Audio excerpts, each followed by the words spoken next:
যে আপনার বাংলাদেশের দূতাবাস আছে ইন্ডিয়া, ওটা সামনে র্যালি নিয়ে গেছে, দেখেন নাই? নির্বাচন হলে অবশ্যই বিএনপি ক্ষমতা আসবে, যে যার বড় আবেগ দিয়ে অনেক কথা আমরা বলি, কিন্তু বাস্তবতা যেটা, সামনে একটা নির্বাচন হলে বিএনপি ক্ষমতা আসবে। বিএনপি ক্ষমতা আসলে তো বিএনপি তো ইন্ডিয়া বিরোধী, তাই ইন্ডিয়ার জন্য কত বড় একটা অস্বস্তি বোঝেন কিছু? ইন্ডিয়ার আশেপাশের দেশের কোনো দেশের সাথে সম্পর্ক ভালো নাই, আশেপাশে কোনো দেশে নেই। এই আপনি দক্ষিণ এশিয়ার একটা দেশের সাথেও ইন্ডিয়ার সম্পর্ক ভালো না।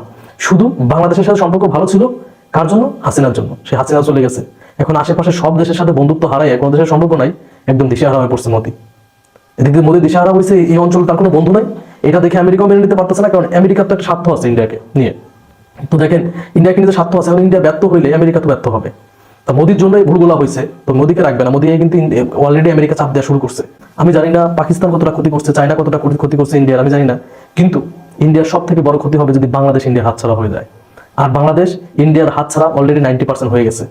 মোদি কিন্তু পাগলের মধ্যে হয়ে গেছে। দেখেন, এই যে অলরেডি কিন্তু দেখবেন আগামীকাল আসবে আপনার পররাষ্ট্র সচিব আসবে বাংলাদেশে। প্রিয় দেশবাসী, আপনারা যে যেখান থেকে ভিডিওটি শুরু থেকে শেষ পর্যন্ত দেখেছেন, আপনাদেরকে অসংখ্য ধন্যবাদ জানাই। আর যারা এই ধরনের নিউজ লাইভ দেখতে ভালোবাসেন, তারা অবশ্যই ইউটিউব চ্যানেলটি সাবস্ক্রাইব করে রাখবেন, আর এই ভিডিওটি শেয়ার করে অপর ভাইকে দেখার সুযোগ করে দেবেন। তাহলে সবাই ভালো থাকবেন, সুস্থ থাকবেন। দেখা হবে পরবর্তী কোনো দেশের আপডেট খবর অথবা নিউজ নিয়ে। আসসালামু আলাইকুম।